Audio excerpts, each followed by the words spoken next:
Bonjour, on se retrouve aujourd'hui pour un petit test matériel parce que j'avais très envie de tester du coup ces petits feutres pinceaux, je sais pas trop comment on peut les appeler, qui sont sortis chez Action. En fait c'est déjà sorti chez Action avant, mais là si vous voulez je poste la vidéo assez rapidement parce qu'ils sont dans la semaine d'Action, donc ils sont à un prix qui est super intéressant. C'est 9,95 du coup pour 96 feutres, ce qui est relativement super intéressant. Et quand je me suis un peu renseignée sur leur qualité, ce que ça pouvait être, etc., les gens le présentaient un peu comme un dupe des Tombow en termes de feutre. Vous savez, vous avez une pointe qui est pinceau et une pointe qui est fine de l'autre côté, ce qui est le cas ici. Du coup je me suis dit que ce serait l'occasion de les tester puisque je cherche des feutres justement qui ont une mine un peu pinceau pour faire des petits coloriages dans mon carnet quand j'ai envie de mettre en couleur des croquis mais que j'ai pas envie de me casser la tête avec des feutres alcool et surtout que j'ai pas envie que ça fasse une marque de l'autre côté.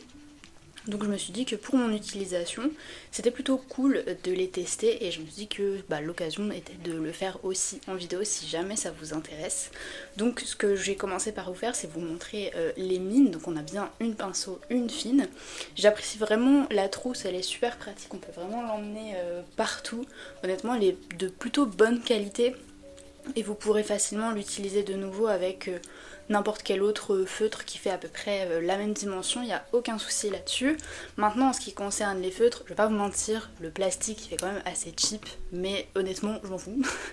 Voilà, ça fait pas un plastique très dur, qualitatif par exemple comme le Tombow, mais en soi pour moi ça n'a pas spécialement d'importance, je m'en fiche un petit peu. Mais ça reste bon à savoir.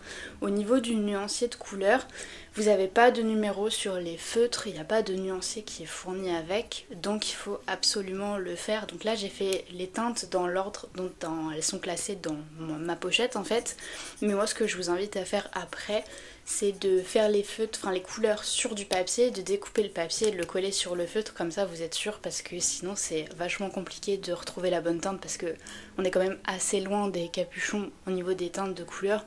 Mais bon, ça c'est un peu pareil partout, donc je vais pas leur en tenir rigueur. Donc ça voilà. Maintenant au niveau du nuancier des couleurs en elles-mêmes, ce que je reproche c'est qu'il y a quand même vachement des couleurs qui sont proches, on le voit assez bien d'ailleurs sur l'image. Il y a des couleurs qui sont très proches et parallèlement il y a des couleurs qui manquent en fait. C'est assez bizarre pour un nuancier de 96 couleurs, on s'attend généralement à avoir un assez beau panel. Je trouve par exemple qu'il n'y a pas de rouge. Au niveau des gris c'est assez pauvre en termes de teinte si je peux me permettre, et ça manque aussi un peu de orange, un bon orange, mais ça c'est très souvent qu'il manque d'ailleurs des bons oranges je trouve. Et à l'inverse on a plusieurs fois des oranges assez similaires, des bleus assez similaires, donc c'est à savoir. Maintenant comme moi je m'en sers pas comme matériel professionnel mais comme but on va dire de colo vite fait, s'il me manque 2-3 teintes c'est pas très grave, en fait je vais les compléter avec d'autres choses que j'ai, c'est pas dérangeant. Et de manière générale, en fait ça reste un matériel où vous pourrez pas faire des contenus très professionnels en termes de rendu créatif. Vous l'avez vu au niveau des tests que j'ai fait, la pointe elle est assez rigide, donc si vous voulez faire par exemple de la calligraphie, ça risque d'être compliqué. Si je dois la comparer à la mine Tombow pour avoir une comparaison, la mine Tombow elle est vraiment très souple. On peut vraiment faire beaucoup de choses avec. Là, on est quand même sur une mine qui est rigide et beaucoup moins fine au bout que la mine Tombow. Et pour ce qui est du côté fin du crayon, la couleur rend pas excessivement bien, c'est pas top top. Donc pour moi, ça reste un peu des feutres de coloriage de... pas vraiment de secours, mais voilà, de petits coloriages sans prise de tête, voilà, mais pas pour quelque chose de professionnel. Pareil, si vous faites je pense des coloriages mystères, ça risque d'être un peu embêtant parce que vous avez pas toutes les couleurs qu'il faut. Au niveau des superpositions de couches de couleurs, j'ai fait différents tests. Passer un nombre de couches sur le papier il absorbe tellement d'encre que ça rend plus... en fait ça peluche un peu, vous voyez. Donc c'est pas ouf et vous n'avez pas une assez grande démarcation au niveau des teintes. Si jamais il y en a une qui vous manque, parce que vous l'utilisez beaucoup, vous pourrez pas aller l'acheter à l'unité. C'est ça un petit peu le désavantage de ce genre de set, et notamment via Action, c'est que si jamais vous voulez un truc précis, c'est un peu compliqué. Soit il faut racheter un set entier, soit il y en a pas. Voilà, donc on évite vite bloqué, mais moi pour l'utilisation que j'en fais de ce genre par exemple de croquis, ça me va largement parce que je le complète avec d'autres choses comme je vous ai dit. Donc voilà au niveau des feutres, moi ce que je vous invite à faire à chaque fois que vous avez ce genre de matériel, c'est vraiment de commencer toujours par faire votre nuancier, les différents swatchs du coup de couleurs et comment vous les utiliseriez dans votre quotidien, dans vos dessins habituellement.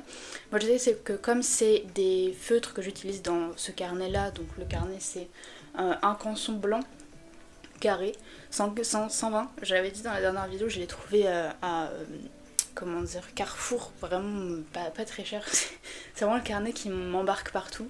Donc c'est sur ce genre de carnet que je vais les utiliser. Donc j'ai fait tous mes swatchs dessus, tous mes tests que je fais habituellement avec ce type de colo. Donc c'est-à-dire superposition de couleurs, au niveau des crayons de couleur, lesquels passent, lesquels ne passent pas, etc. Je les mets vraiment un peu en situation, si je puis dire, avec ce que j'ai l'habitude de faire sans forcément faire un croquis. Ça me permet déjà d'avoir une visu sur ce qui est possible avec le matériel et ce qui ne l'est pas. Et en fait je fais des petites notes comme ça à droite à gauche et je viens les comparer avec ce que j'ai l'habitude. Donc je vous ai montré au début avec les Tombow puisque c'était présenté comme étant un dupe à ce niveau là, mais je suis aussi venue les comparer avec les aqua marqueurs de chez Action, donc vous savez leurs feutres qui sont aquarellables. Ils sont pas mal, la mine par contre des aquamarqueurs est plus proche si je puis me permettre des Tombow, mais en fait elle reste pas fine très longtemps, elle s'écrase assez facilement. Le rendu est assez similaire donc ça peut plutôt bien se compléter en vrai.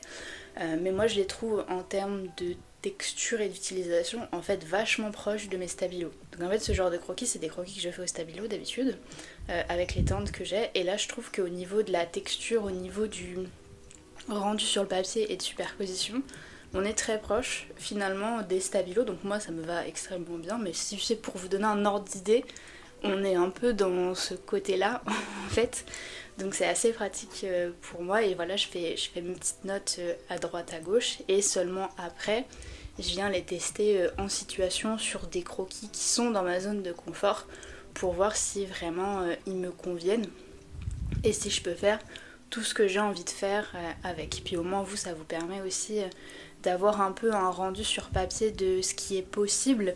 Vous avez pu voir les teintes, les superpositions, etc. Et maintenant en vraie mise en croquis, mise en situation, voilà, mise à mal, si on peut dire ça comme ça. Ça rend plutôt comme ça. Au niveau des crayons de couleur, moi j'utilise par contre des crayons de couleur qui sont assez gras par-dessus. J'utilise soit des Prismacolor, soit des Polychromos, soit des Inktense. C'est ça, ouais, Inktense de Derwent, parce que c'est vraiment des crayons qui marquent extrêmement bien. Et en fait vous voyez sur mon petit croquis là à gauche, j'ai testé plusieurs strates de couleurs, et au niveau des textures j'ai remarqué que ce sont les crayons de couleur finalement aquarellables, j'ai pas donné mais c'est Albert Dutch de Faber-Castell, qui sont ceux qui rendent le mieux sur la texture, qui se voit en fait finalement le mieux. Vous ne pourrez pas par contre utiliser des crayons un petit peu plus clairs pour éclaircir une zone. Ça va marquer, mais ça va pas marquer tant que ça. Le vent se lève ultra fort, j'espère que ça s'entend pas de vous. Ça va pas marquer ultra fort, donc c'est ça, c'était quelque chose à prendre en compte. Mais c'est le cas sur mes stabilos, donc j'étais pas spécifiquement étonnée. Par contre sur les Tombow, à titre de comparaison, ça marque plutôt bien. Donc c'est plutôt à savoir. Et ce que je viens faire par-dessus pour justement ajouter ces couleurs claires que je peux pas faire au crayon de couleur, en fait je le fais avec des marqueurs acryliques. Là en l'occurrence c'est la marque Artix qui est dispo sur Amazon. Donc vous avez tout un tas de possibilités comme ça qui sont faisables avec les crayons et les feutres. En règle générale, et surtout là si je dois faire un rendu final, pour moi c'est pas vraiment des dupes de Tombow. Ça aurait été un dupe de Tombow si la mine, je demande pas forcément la même qualité de la mine, mais si on s'approchait plus ou moins de la mine en termes de forme et de possibilités. Là on est vraiment sur des feutres, c'est rigide, rigide, rigide. Donc on est assez loin finalement quand même des possibilités qui sont avec les Tombow. Et même au niveau des couleurs, etc. Je peux pas le dire que c'est un dupe parce que Si jamais vous voulez les utiliser comme vous utilisez des Tombow, donc en acheter de temps en temps, en refill juste racheter une teinte de temps en temps, en fait c'est pas possible avec cela, donc en soi ça peut pas être un dupe à 100% parce qu'au bout d'un moment vous allez être embêté, surtout que ça rentre en compte si vous avez un Action près de chez vous et un Action qui possède encore cela. Donc c'est fait beaucoup d'éléments qui me font dire que ça peut pas être un dupe. Par contre, des feutres en tant que tels, ils sont vraiment bien. J'ai aucun truc à redire. Moi, franchement, ça va être... ils sont d'ailleurs rangés dans mon petit truc qui roule là. Je vais les utiliser très très souvent parce que je les aime beaucoup et pour les teintes qui vont me manquer en termes de peps ou de choses comme ça, bah j'irai les compléter avec mes stabilos et ça m'ira très bien. C'était juste que mes stabilos des fois c'était un peu trop gros pour ce que j'avais envie de faire, donc là pour le coup c'est parfait à mon sens pour mon utilisation. Maintenant avec les différents tests c'est vraiment à vous de voir si ça vous convient. Vous voyez que par exemple au niveau du papier ça reste des feutres qui laissent quand même plus ou moins des traces. Je sais que les Tombow on peut quand même avoir des fois des rendus assez lisses parce que l'encre a tendance à plus ou moins bien se diffuser. Là bon on a quelques traces par-ci par-là, voilà, c'est pour ça que je vous disais que c'est à mon sens pas un rendu qui est très qui peut s'apparenter à un rendu qui est professionnel, donc ça fait aussi une des causes pour lesquelles je peux pas les considérer comme des dupes à 100% de Tombow parce que bah, ils peuvent pas remplir cette case là. On peut pas les utiliser pour ça. Maintenant, dans la vie de tous les jours, pour des petits coloriages par-ci par-là, ça fait largement le taf à 100% dessus quoi. Donc pour ceux qui seraient intéressés, ils sont actuellement chez Action, donc dans la semaine d'Action, c'est pour ça que je les ai trouvés dans le mien, donc 9,95 les 96 feutres, mais d'habitude si j'ai bien compris quand ils sont hors semaine d'Action c'est 17,95. Alors honnêtement je sais pas si à 17,95 j'aurais été aussi contente entre guillemets des doublons et tout, ça m'aurait pas trop impacté, honnêtement je peux pas vous dire parce que du coup je les ai pas achetés à ce prix là, donc je peux pas imaginer quelle aurait été ma réaction à ce moment là. Donc voilà, je trouve que à ce prix là ça vaut largement le coup. Bon 17,95 c'est toujours un prix qui est intéressant par rapport à ce que vous pouvez trouver dans le commerce, on va pas se mentir, autant de feutres assez différents à un prix assez bas, ça reste quand même très très très intéressant tout de même. Je sais que dans mon Action il y en avait sous différents emballages, moi j'avais la pochette qui est là, mais il y avait aussi disponible dans une boîte. Alors il n'y en avait pas 96, il y en avait je crois de mémoire 72 pour pareil 9,90. Donc moi j'ai pris la pochette parce que c'était celle-là qui était le plus intéressant, mais c'est possible que si vous n'ayez pas la pochette, vous ayez plutôt la boîte. Et moi elle était dans le rayon loisirs créatifs au niveau des feutres. Elle n'était pas forcément mise en avant au niveau, vous savez, quand vous rentrez, vous avez tous les articles de la semaine d'Action, c'était pas forcément mis à cet endroit-là, c'était dans le rayon à proprement parler.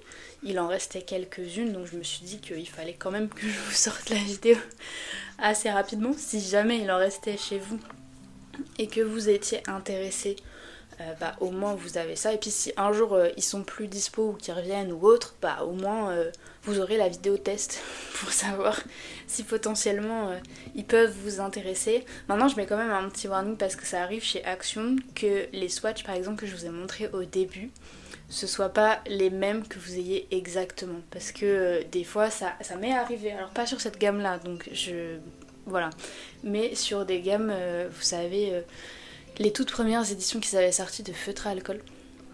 Alors là je parle de c'était il y a très longtemps, je parle de celles qui sont sorties il y a vraiment plusieurs années. En fait la première fois qu'ils en ont fait, en fait ça se vendait par paquet 3 et par paquet de je crois 9 de teintes, vous savez, dans un petit truc en plastique. J'ai gardé d'ailleurs les supports parce que je range les crayons dedans. Et ça c'était sorti il y a peut-être 8 ans je pense, un peu moins, j'abuse peut-être, 7-6 ans, un truc comme ça. Et ils avaient comme ça plusieurs teintes de couleurs, donc c'était la première fois qu'ils avaient fait à l'alcool, et très souvent le même numéro n'était pas la même couleur. Voilà, c'était très comment dire, embêtant, on va dire ça comme ça, quand du coup on faisait la collection des feutres ou voilà on voulait racheter, vous savez, par paquet de 3 ce qui nous manquait, donc ça c'était pratique quand même d'avoir cette possibilité là, mais on se retrouvait avec des crayons qui n'avaient pas la même couleur. Donc comme j'en ai pas racheté depuis des années, c'est possible qu'ils aient corrigé ce défaut. Dans ce cas là, bah, je vous invite à le dire en commentaire pour ceux qui ça intéresse. Mais comme là, ils sont assez récents là, j'ai pas l'impression. Je crois que j'ai vu des vidéos de personnes qui disaient que c'était sorti il y a quelques mois, voire il y a un an. Ça reste quand même relativement récent. Donc c'est possible que tous les défauts n'aient pas été corrigés du produit et que parmi les défauts, il y ait c'est un petit peu de défaut là de dire bon bah finalement en fait les teintes que vous avez sont pas exactement les mêmes que moi je peux avoir et montrer en vidéo. Alors, c'est pas vous avez un crayon violet, ça va devenir vert.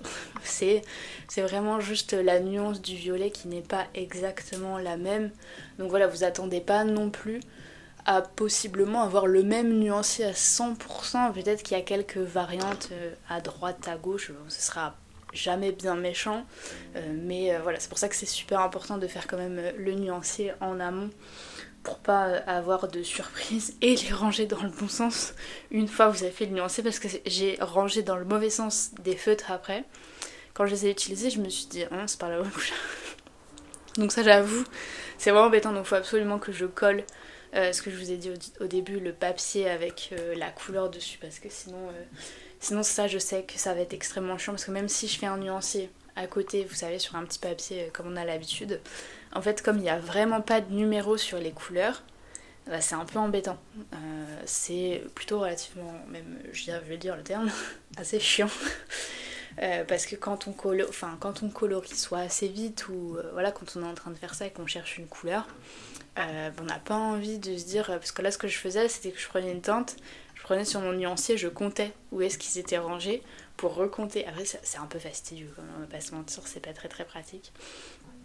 Donc on a connu un petit peu mieux, mais écoutez, pour le prix on ne peut pas non plus demander une lune, mais si jamais ils étaient amenés à corriger ce défaut, j'avoue que je dirais pas non, parce que ce serait quand même vachement pratique. Donc voilà à peu près pour mon avis sur ceux-là. Moi je vous les conseillerais quand même, hein, toutefois si ça vous intéresse d'avoir ce genre de matériel pour venir compléter ce que vous avez. Ils sont relativement cool. Maintenant si vous avez déjà des feutres pinceaux qui fonctionnent très bien, ça sert fondamentalement à rien de se les procurer ou de s'encombrer avec des choses supplémentaires. Je pense que c'est plutôt pas mal aussi pour ceux qui veulent avoir une première approche du support, savoir s'ils aiment bien, s'ils se sont fait la main, et une fois que vous les avez entre guillemets bien usés et que vous avez bien aimé, vous pouvez éventuellement vous procurer ceux qui sont disponibles sur des plus grandes marques. Donc voilà, écoutez, j'espère que cette vidéo vous aura plu, vous aura aidé, et nous on se dit à la prochaine.